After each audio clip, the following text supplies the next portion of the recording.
아침에 나로 주의 인자한 말씀을 듣게 하소서. 성도 여러분, 금요일입니다. 날씨가 무척 추워졌습니다. 오늘도 하나님 안에서 건강한 모습으로 또 복되게 하루를 보내시기를 바랍니다. 말씀 한 곳 봅니다. 요한 1서 5장 1절부터 4절까지의 말씀 제가 봉독해 드립니다.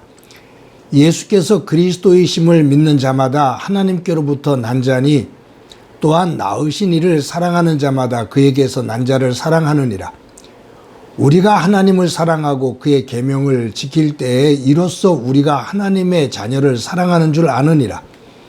하나님을 사랑하는 것은 이것이니 우리가 그의 계명을 지키는 것이라. 그의 계명은 무거운 것이 아니로다. 무릇 하나님께로부터 난 자마다 세상을 이기느니라. 세상을 이기는 승리는 이것이니 우리의 믿음이니라. 아멘. 저희들이 요한 1서를 큐티를 하고 있습니다. 이제 마지막 장이죠. 그런데 이 요한 1서를 큐티하게 되면서 요한 1서, 2서, 3서를 쓴 이 사도 요한에 대해서 조금 더 많은 생각을 해보게 됩니다. 성경에 이 요한의 형제 야고보가 있죠. 야고보와 요한, 둘은 형제입니다. 이 야고보와 요한을 성경에서 소개를 할 때 세베대의 아들 야고보와 요한이라고 표현을 해요. 그러니까 그의 아버지의 이름이 세베대였습니다. 이 세베대는 갈릴리 호수에서 물고기를 잡아 생활했던 어부였습니다. 이 야고보와 요한도 아버지의 직업을 이어받아서 이 갈릴리 호수에서 물고기를 잡아 생활하는 어부로 생활했습니다. 그러다 예수님을 만나고 예수님께서 그들을 제자로 부르셔서 그들이 예수님의 부름을 받아 제자로 그렇게 사역을 시작을 하게 되는 거죠. 이 야고보와 요한에 대해서 성경에 나오는 몇 가지의 정보가 있거든요. 그 가운데 하나가 뭐냐면 이 야고보와 요한을 소개할 때 사람들이 이 야고보와 요한에게 붙여졌던 별명을 이야기해요. 보아너게. 성경에 보면 보아너게 곧 우레의 아들들이다. 야고보와 요한은 보아너게다. 즉 우레의 아들들이다. 보아너게라는 뜻을 한번 찾아보면 어원에 대해서 쭉 나오긴 하는데 그것이 정확한 어원이 무엇인지에 대해서는 정확하지는 못하거든요. 그런데 대략적으로 이제 학자들이 하는 이야기가 우레처럼 시끄러운 아이들이라는 뜻이에요.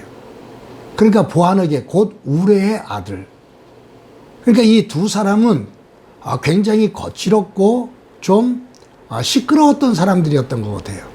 그러면서 성격이 굉장히 거칠고 격했던 우레와 번개처럼 욱하고 일어나는 그러한 성품을 가지고 있었던, 성격을 가지고 있었던 두 형제다, 이렇게 볼 수 있겠죠.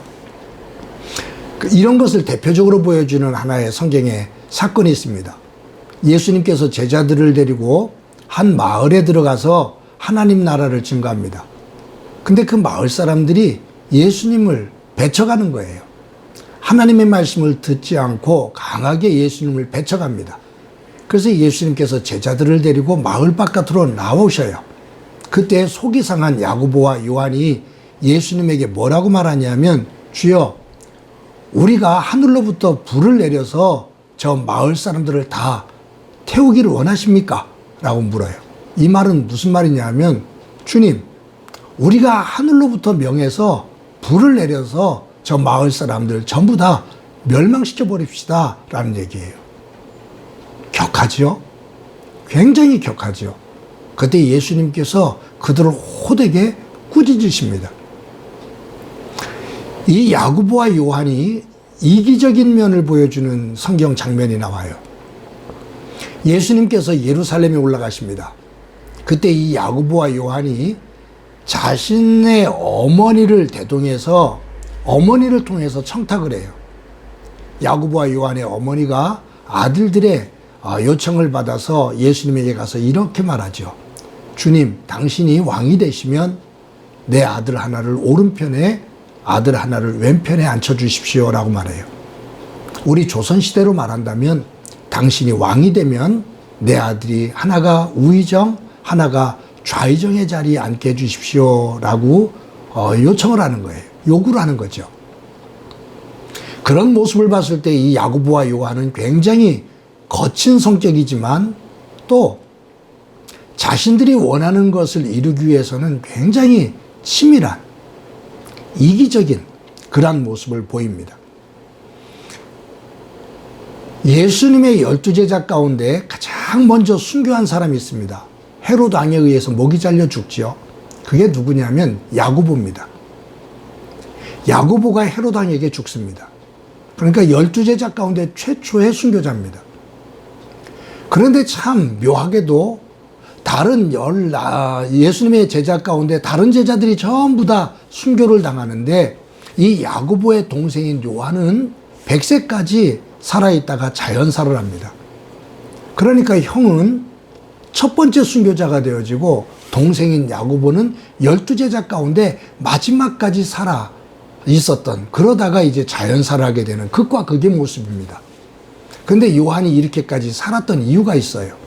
예수님께서 십자가에 달려 돌아가실 때 요한에게 요한아, 내 어머니다.